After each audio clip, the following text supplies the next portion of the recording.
Hello and welcome to Scale to Seven Figures and our $1 Million Fireside Chat. I am Lisa Anderson, Strategic Business Advisor, Virtual CFO with Novel Transformation Solutions and your $1 Million Mentor. And I am excited you are joining me. Scale to Seven Figures is an interactive group of small business owners in the business to corporate, and business to government markets who are ready to scale their businesses to the next level. Our group is an opportunity to share, learn, and grow together without competition. Each week, I bring tips, tactics, and strategies through our $1 Million Masterclasses and our $1 Million Fireside Chats. If you are not familiar with us, head on over to www.scaletosevenfigures.com and check us out. Now sit back, relax, and enjoy our next powerful conversation.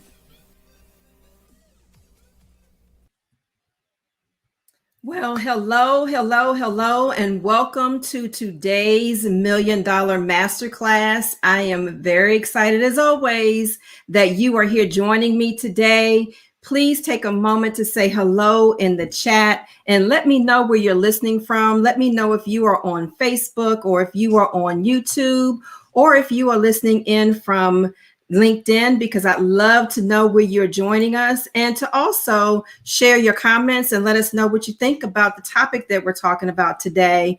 It is through your input that I am able to bring this content to you every single week. And I really do enjoy listening to you and hearing your questions and responding to you and engaging with you. So please say hello in the chat. Let me know where you're listening from and let me know what you think. I am Lisa Anderson, Strategic Business Advisor and Virtual CFO with Novel Transformation Solutions and your $1 Million Mentor.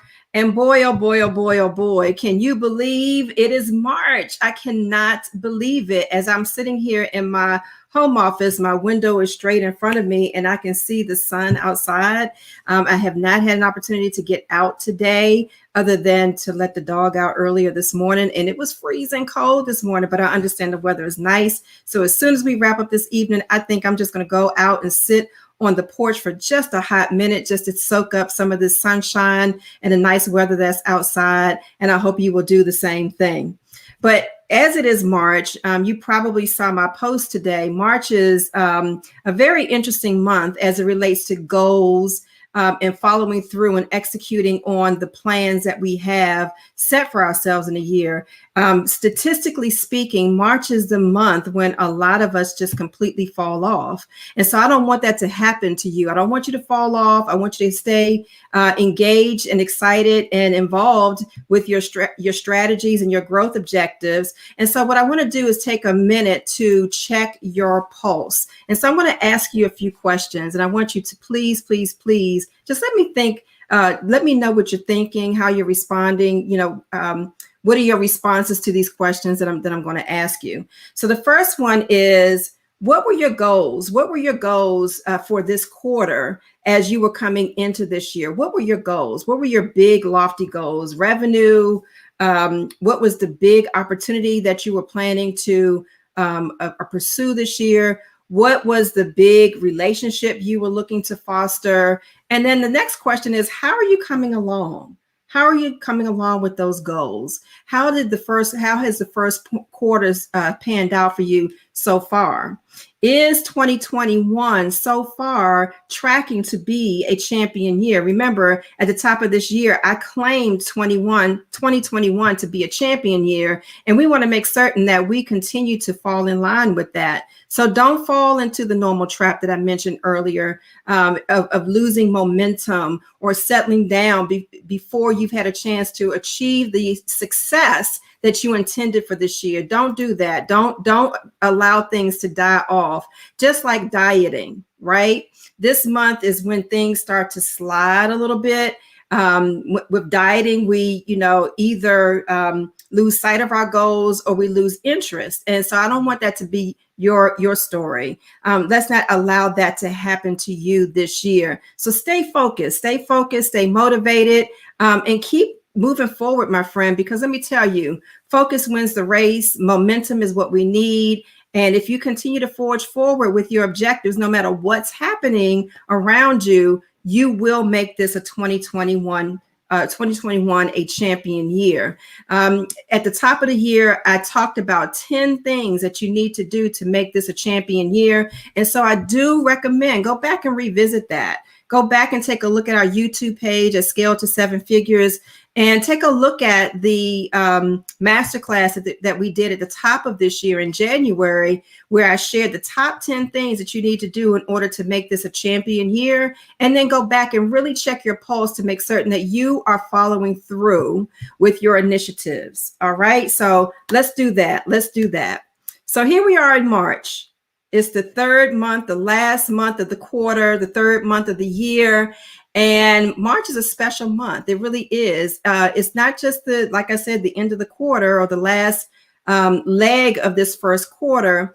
And it's also not just the month in which spring comes into fruition. I can't wait for that to happen for real. But it's also Women's History Month. And I know you know that already because you've seen your news feed flooded with a lot of women in history moments. Everybody's talking about women in leadership or women in high places. And so this is an extremely exciting time for women as we are taking over in those high places. So let's talk about what high places women have taken over just in the most immediate months as we have come into this year and just before we ended last year. So we already know, I have on my Chucks and Pearl shirt today in honor of Women's History Month and also in honor of the first woman that I want to recognize in top leadership, and that is our new Vice President, Kamala Harris. She led the pack, right? She is making moves and creating waves and creating opportunities for other women to come behind her. And then right behind that are many of the key presidential appointees that have been put in place so far, and many of them are women in those positions. Let's talk about the women who are stepping into the major league sports teams. They're becoming coaches. We have female coaches here, right here in Washington, D.C. We have the first female coach of the Washington football team, which I'm excited about. And then we also have our first females to step into general managers of a major sports team as well. So there's a lot of things that are happening right now, and not just in the market or in the community in general, but these things are happening for women as we enter into in areas and industries that are predominantly male over our past history. It's been predominantly male. And so we're making some changes, right? We're making some changes, some significant changes, and some significant moves. So I'm going to talk a little bit about what's really been happening statistically. So according to Fortune magazine, and an article that was released just a couple of weeks ago in February, they reported that the number of female CEOs in Fortune 500 companies have hit an all-time high. They've hit an all-time record. Now, it's not a huge number, but it's a high for women in these positions. And currently, they're reporting that there are 37 women leading America's largest companies at the Fortune 500 level, which is amazing. But wait, for real, that's not all. Women are not just claiming their seats in the boardroom, but they are also creating the seats. And what I mean by that is the United States Chamber of Commerce has reported that women-owned businesses are rising at a record speed. They're starting at a record speed. According to American Express, their 2020 report, they have reported that there are 1,200 women-owned businesses that are started every single day right now in America. And today, women-owned businesses make up 1/3 of all businesses across the United States. And so those are major, major statistics. And it is extremely exciting to be a woman in business and a woman in leadership. But even with all that excitement, the statistics of women-owned businesses have a significant amount of room for improvement and growth to scale. There's still a lot of work to be done, quite frankly. So let's take a deeper look at some of those statistics. First of all, 90% of all women-owned businesses are solo. They're sole proprietors. They are the only employees in their business, 90%. So when you take a look at women making up 1/3 of all businesses in the United States, and only 90% of them only have single operators, they're only operating on their own. We have a lot of work to do to change that. And then let's talk about earnings. The average women-owned business earns $142,000. That's the average earning of a woman-owned business. And let's take it a little bit deeper. Only a mere 4.2% of women-owned businesses earn $1 million or more in revenue. And so, for me, it's all about building legacy. It's all about building sustainable growth. It's all about creating wealth and opportunities, especially as we are business owners, because, if we're not doing that, then why are we doing it? All we have done is created another job for ourselves instead of creating opportunities for ourselves and our families and the communities to prosper. So we've got to do some things to change that trajectory. So why is this happening? Why is this occurring? And I want to talk a little bit, just really briefly, about a study that the Harvard Business Review did. So give me 1 second because I want to pull it up.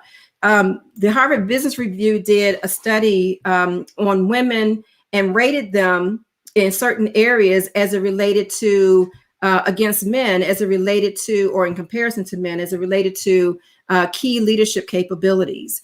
And a lot of the gaps that we have in our businesses, in wealth building and legacy building, are all centered around our leadership capabilities. And so in many of the categories, women ranked greater than men. So according to the Harvard Business Review, women take on more initiatives. Women are more resilient. Women practice self-development. Women are driven for results, or driven towards results. Women display high integrity and honesty.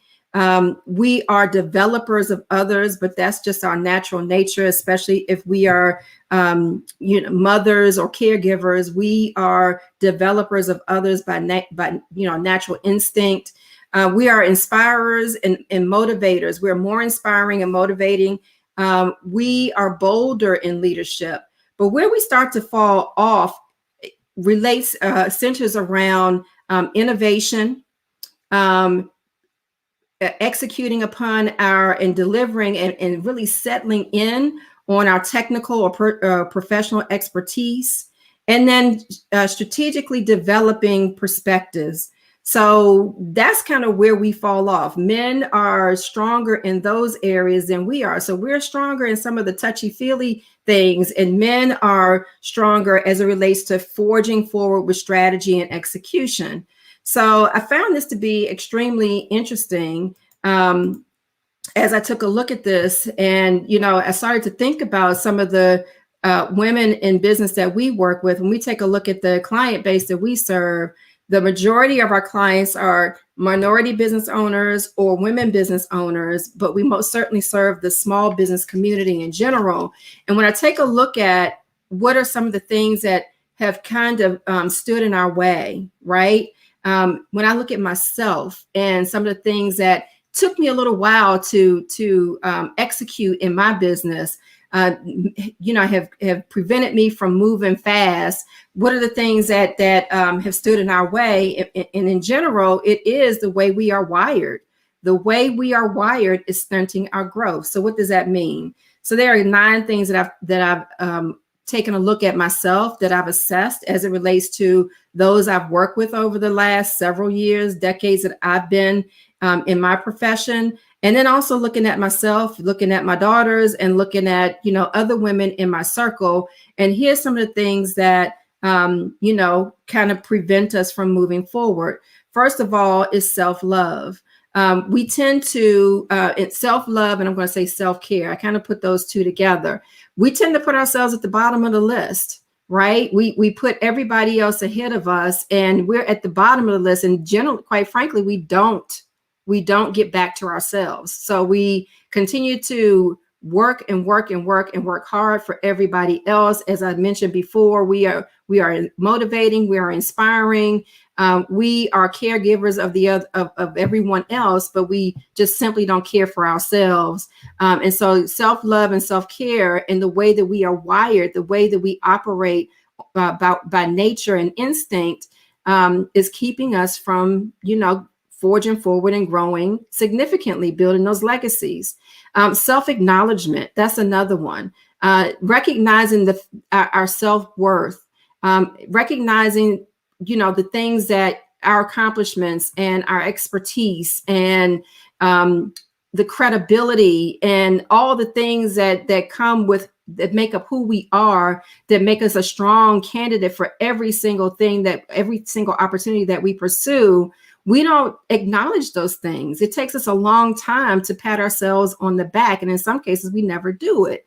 This is one of the reasons why I always tell my clients to sit down and keep a list of all the accomplishments, all the awards, all the great things that you've done for yourself. Keep that list and keep it in front of you, because it really is a great way to acknowledge your accomplishments, to acknowledge the journey that you've traveled, to acknowledge why you are who you are and where you are today. But it also is an opportunity for you to understand your self-worth. When you start to take inventory of all the things that you have accomplished and acknowledge those things, then you can really settle into self-worth.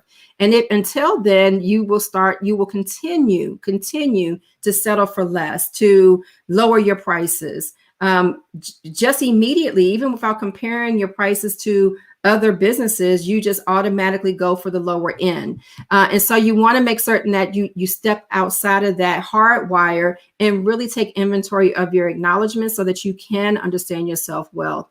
Self-promotion is another thing, getting your face out there. I remember I was guilty of this for a really long time in my business. But if you've been following me, and the fact that you were watching me today, you probably already know that I've gotten over that hurdle. For a really, really long time in my business, I did not want my face to be the face of my business. For a long time, I didn't. It was all about the business and all about my team, but it was not about me. But quite frankly, my business could not be what it was, and it cannot be what it is without my face. And so self-promotion is another thing that I have stepped into. But until we do that, we are stunting our own growth. The next area is perfectionism. And I always like to say perfectionism is a state of mind. It's something that really never exists. There is nothing is perfect. Perfect is something that we're continuously working towards. And so always wanting to stand in a position and work on something until it is perfect. Exactly right. We wasted time. And so that is also stunning our growth. I always look at my husband, and one of the things that he does is he puts stuff out there, and he never asks for permission. He just puts it out there. And then if it's not right, he goes back to fix it later. He is not concerned about whether or not it's broken. He is not concerned about whether or not it has all of the components. He's concerned about the fact that it just needs to be out there. Let's get the doggone thing out there, and we'll fix it as we move along. And so we've got to get over that perfectionism, and start really putting things out there into the market, and testing them and taking the risk and just doing the daggone thing. Stop wasting time. Imposter syndrome. Just really not recognizing. That goes back to self-acknowledgement and self-worth. If we really take inventory of our value and our status and our expertise, then imposter syndrome can go out the window. But you have to recognize that you have value. Your experience is valuable. And so you have to recognize that standing in that position where you don't feel worthy. You don't feel as though you have the qualifications to do the things that, would take you to the next level, is standing in your way of growth. Martyrdom, right? Being the martyr. That's the other thing, going back to self-care and self-love and putting, ourselves, throwing ourselves out in front of everybody else is stunting our growth. And then I would also say, as I mentioned before, just simply putting ourselves last on the list is keeping us from growing. And being a people pleaser, that is keeping us from growing. And having relationships are important to us. They are important to us, but nurturing them is difficult. And I'm going to say that again. Having relationships are important to us, but nurturing them is difficult. And so we've got to learn how to nurture relationships. We have to learn how to follow up and follow through. We have to get comfortable with the process of taking relationships through a process so that we can grow and really partner with our strategic partners and with our customers in order to grow. And that's something that we have to do a little bit better at. So those are the things that, we are hardwired in us. And it's very, very difficult for us to grow because we're standing and stuck in those places. So how do we change all of that as women in business, as women business owners, and as women in leadership, top tier leadership? How do we change that? And I remember I worked for a lady many, many years ago, decades ago. And one of the things she said to us said to me was, you have to unlearn. In order to be successful in business, as a woman in business, you have to unlearn all the things that you have been raised to believe. You have to unlearn those things to be successful. So she was an extremely savvy businesswoman. I actually valued her opinion. It was phenomenal to work alongside her. She was a salesperson and marketer by nature. And she was pretty shrewd. And she was very serious about business. And so she had a few things that standards and philosophies that she operated by that we as part of her leadership team. So she had an all-female leadership team, and we had to follow those things. And she really ingrained those things in us so that we could continue to be strong, to continue to make a difference in the marketplace, to understand our value and our worth, and to command our seat at the table. And so these are some of the things that she said to us on a constant basis, and I've never forgotten them. So the first one she said is, don't be polite. Don't be rude, but don't be polite, right? You just have to, walk through the door. Sometimes you got to walk through the door without holding it open. You just got to walk through the door. And so that was one of the things that she said. She said, never say, excuse me, or I'm sorry, unless it's warranted and you mean it. So don't make excuses. Never say, excuse me, or I'm sorry, unless it's warranted or unless you mean it. She said, don't make excuses for other people. Don't do that. They can make excuses all on their own. They don't need your help. So she said, don't make excuses for other people. She operated by, and this one I didn't necessarily agree with, but she said, never let them see you sweat. Never let them see you sweat. And she never did. I mean, I'm going to tell you, we were in some situations in some of the client meetings that we went to, and some of the meetings that she had with some of her employees, and some of them were pretty sticky situations, but she stayed on her P's and Q's. She never let anybody know that there was a concern. She just steady Eddie the entire time. She said, if you've been invited to the room, and this is one I try to remember all the time, and I actually coach my clients through this as well. If you've been invited to the room, command it. And what she used to say often is, if you have a seat at the table, then you have a purpose. And you can't just sit at the table and not say anything. Otherwise, you have devalued yourself. And it's absolutely true. So every time you come into a room and you've been invited to sit at the table, command the room by engaging in conversation. Engage with value. And that was one of the biggest takeaways that I took from her in working with her. The next one is, she said, learn quickly. You don't have time to try to figure it out. You need to learn quickly. And learning quickly for her meant that she hired it. She didn't go around trying to figure it out. She went and hired somebody that knew the answer. So learn quickly. The next one is, she says, ask early and ask often. Ask early and ask often. Don't wait to ask the question. Don't wait to ask for what you want.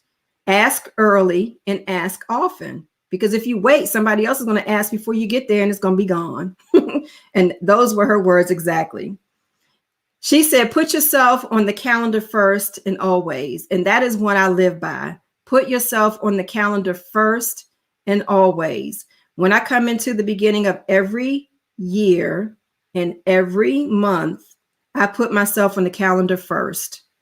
And I commit to what I have on my calendar. So if it's a day off, I actually have a couple of days that are marked as off for the month of March. I'm off. I'm just going to take it. And last year during the pandemic, I took a 1 week vacation. Well, I actually took 2 weeks last year, 2 different times. And many people were like, well, where are you going? What are you going to do? And I was like, I'm not going anywhere and I'm not going to do anything, but I'm taking the time off because I needed to care for me.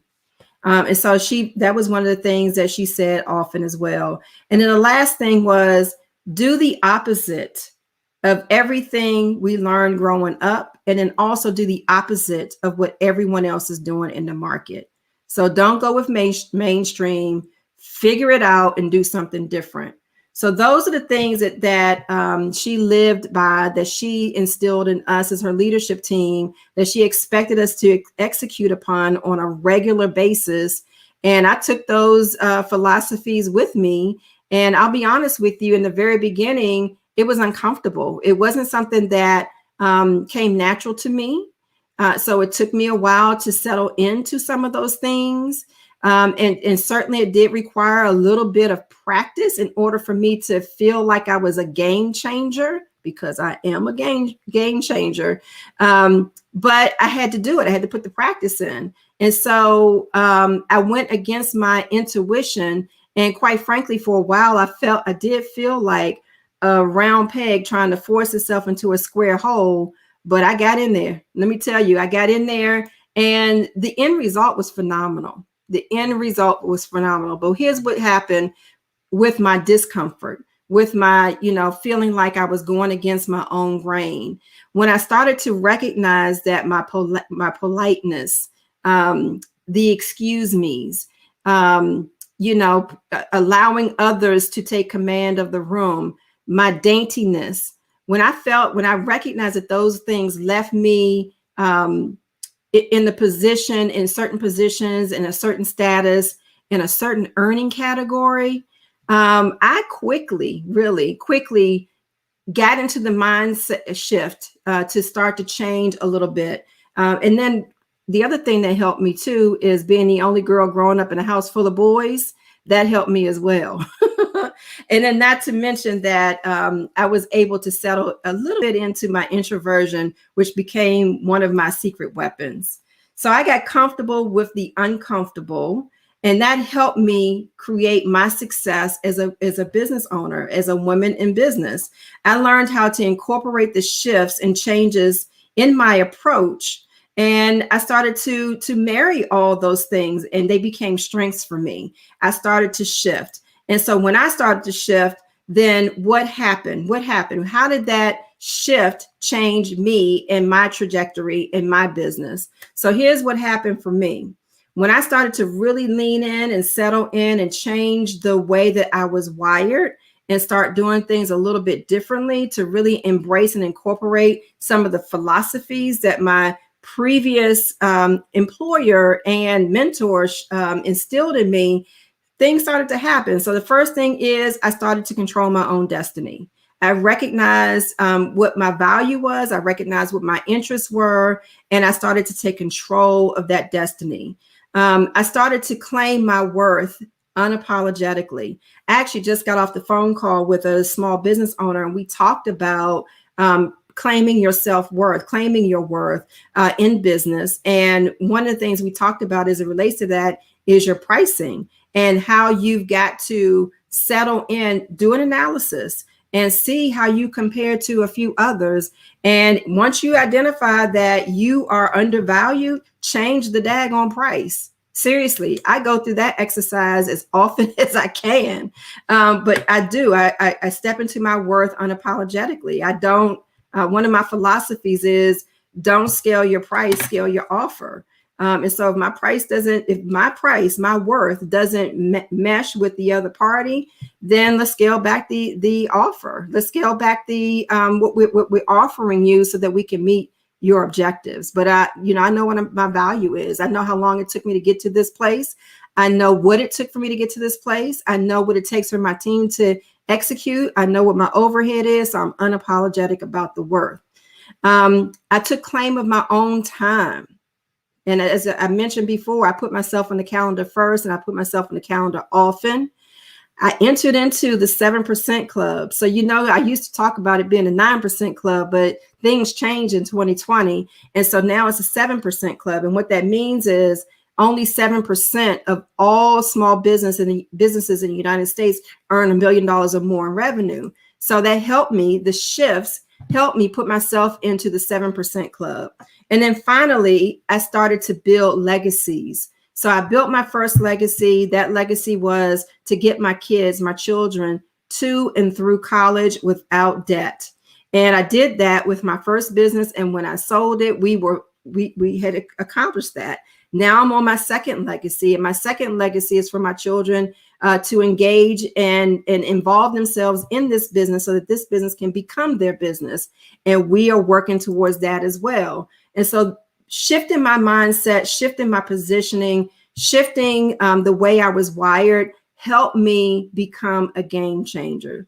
So how can we sustain success and really step into the position of changing the game as we move forward? So there are a few things that we've got to do. And some of these things are also associated and linked directly to the top 10 things you've got to do this year to make this a champion year. You've got to do them. So the first thing is engage a trusted advisor. You cannot do this thing alone.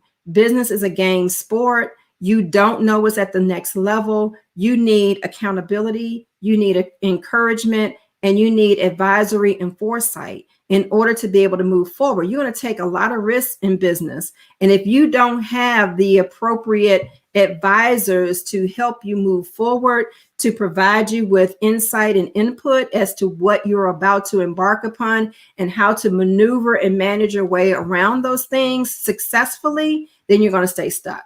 So you've got to engage a trusted advisor that is going to help you sustain your growth, and engage them on a regular basis. You have to make it a priority to connect with those advisors at least once a month. You've got to talk to them at least once a month. It doesn't make sense to engage someone, call them a trusted advisor, but then you only call them when you get in trouble. No, talk to them at least once a month so that you can continue to move the needle and continue to forge your way forward. You want to stay in tune with your personal vision. You've got to know what matters to you. I tell my clients all the time, in every single engagement, we begin there. If I don't know what your vision is, I can't help you. And so you have to know what your vision is. It has to be something that you're passionate and interested in and motivated about, so that we can continue to move forward. Why are you in this thing if you don't know what your vision is? If you don't know, the long haul, well, how is this asset going to serve you? The next thing is to go where you are celebrated. And you've probably heard, if you stay in contact with me, if you've listened to my live shows before, that's one of my guiding principles. Go where you are celebrated and not just tolerated. So yeah, there's something to be said about individuals who want to just come in and kick the door down and change the organization by force, take it over and change it by force. But then there's something else about identifying those places where you are embraced and you can come in and absolutely make a change and engage with partners. That celebration, going to places where you are celebrated and not just tolerated, will help you grow a lot faster than kicking down the daggone door. So go where you're celebrated and not just tolerated. The next one is you have to know your numbers. You have to know your numbers. So what do you want at the end of the road? What's your number? When you're ready to exit your business, what's your number? What do you want to be able to take away? What's your number for the next 12 months? What's your number for the next 5 years? What's your number for the next 10 years? And once you have your number, multiply that times 4. Because I already said we don't, by nature and the way that we are wired, we don't intuitively value ourselves. So establish that number and multiply it times 4, because that's really what you should be striving for if you're looking to build a legacy and you're looking to increase your wealth. The next thing is you have to leverage your relationships. As a friend says, it's time to call in your favors. It is time to call in your favors. You've been doing stuff for some people for a long time. You've been caring for some folks for a long time. You've been putting yourself ahead, putting them ahead of you for a long time. But guess what? It's time to call in some favors. It's time to go back to those people and say, I need your help. I am looking to engage at this level. I'm looking to meet with this person. I'm looking to achieve this objective. Can you help me, or can you introduce me to someone? It's time to call in some favors, guys. The next thing is to always think of we and not me. And that's a game changer in business, especially when we talked about 90% of all business women in business, all women-owned businesses are solopreneurs. If you're going to take your business to the next level, you've got to stop thinking about it's all about me. It's not all about me. It's all about we. I said it before. I'll say it again. Business is a team sport. If you're going to grow to the next level, you've got to be able to step into the thinking and the positioning of engaging a team, and then having the conversation, saying we instead of me, saying us instead of I, repeating it constantly. That is a game changer. That was a game changer for me. I remember when I was first shifting my business, when I was first, I made the decision to go to transition from a consultancy to a professional services firm. And when I made that decision, my first question was, how am I going to do that? My clients only want me. They don't want to engage with anybody else. They're always asking for me. And I had to figure that thing out. And so bottom line is I just changed my thinking. I changed my language. And when I started to say we instead of me, everything started to change. And I started to bring we to the table. So it wasn't just me showing up. So you have to change your way of thinking, and you have to change your language. And when I say that's a game changer, it is a game changer.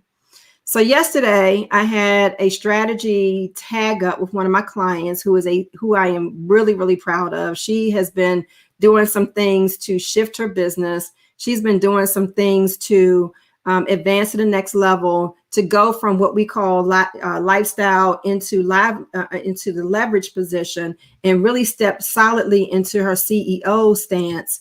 And we talked about the fact that her next level means she's got to be hands off. And we spent the day, literally spent a good component of our tag up time crafting her hands off approach. And it is phenomenal. But this is going to be a game changer for her. Today, she's involved in a lot of stuff in her business. Tomorrow, once she executes the plan that we put in place, she will be able to elevate herself and really stand solid on the CEO platform and execute as CEO. She's going to be able to really, really, really step into that job description of CEO and serve the business in the way and the capacity that a CEO is supposed to. So I'm really excited about that. So the bottom line is you can't afford to be everything in your business. You just can't. You can't afford to be project manager, lead consultant, administrator, accountant, marketer, recruiter, proposal writer, facilities manager, employee engagement, chief connector. You can't be all those things. You can't do it. When you think about all that stuff, it's heavy. And when you're carrying a ton, you can't move. And so you have to really understand that you've got to make that mind shift and start engaging others in your growth your growth process. Doing all those things when a new project comes up and you feel like you don't have the resources to man that project, you have to go out and find the resources. You can't settle in and say, okay, I'll do it. I'll be the lead consultant or I'll be the project manager. Nope, you have to go out and find the resources. You secure the work, you find the resources. That is how business grows. That is, and if you believe that you have to find the resources first and then secure the opportunity, then guess what? You're stuck in perfectionism. And that's not going to take you anywhere. You got to find the opportunity and then procure the resources. And that is how your business is going to grow. So you have to take advantage as CEO and moving into the next level of your business, growing beyond what we call leverage, lifestyle or livelihood, and really step into the leverage position and start growing to that 7-figure mark and beyond. You have to take advantage of the opportunities that are available to you. You can't wait. You can't wait. You have to step into that. So when you are present in your business and when you are mindful of the shifts that you need to make, then things start to unfold. They really do. They start to unfold for you and your business. So this month, I want to share with you, you've probably already seen it if you've been in my feed, but this month I am holding space for small business owners who want to increase their capacity. They're just not certain how to do that. I am holding space to have a conversation with you about what your next step is, what your next level looks like, and what moves you need to make, what shifts you need to make in order to increase your capacity. I'm only taking 50 phone calls. That's it. Between now and the end of March, I'm talking to 50 small business owners. So take advantage of this opportunity. It costs you nothing other than 30 minutes of your time. But the 30 minutes that you have that you talk to me could actually put you on the next level to moving your business forward and creating that growth and opportunity that you've been waiting for. So if you're interested in having that conversation with me, that 30 minutes, no charge, to talk about your capacity building objectives, then go to this website. I set this up specifically for this moment. Go to talktoLisaAnderson.com. That's talktoLisaAnderson.com. And let's get on the books. Once we get to 50, we're done. So get on the books. We've already had a few already. It's been exciting. I did one today. What's today? Wednesday. I did 2 yesterday. I did 2 on Monday. So we're slowly trickling away, and we do have some already scheduled in the books, but take advantage of that. Again, you can go to talktoLisaAnderson.com, and there's no judgment, only strategy. My job is to listen about where you are, to listen about where you want to be, and to help you identify your next step to get to where you want to go. So take advantage of that. Remember to engage a trusted advisor and ask a lot and ask often, because that is extremely important in your next level move and being a game changer as a female CEO. So I want to thank you all for joining me today. I hope this was good information. I hope you garnered some great objectives, some great insight, some mind-changing initiatives. I hope that you were able to absorb those things. I will be talking all month long to women in business who are changing the game. They will be sharing their entrepreneurial journeys and success and some of the things that they're doing to build their legacies. So I hope you won't miss any of that. I will be back here again next Wednesday with our first Madam CEO, and we will be talking about her journey. And I hope you will tune in next Wednesday at 5 p.m. So in closing, I am Lisa Anderson, your strategic business advisor and virtual CFO with Anavo Transformation Solutions and your $1 Million mentor. And I look forward to seeing you again next week. Thank you for joining me, and I'll see you again next week. Bye-bye.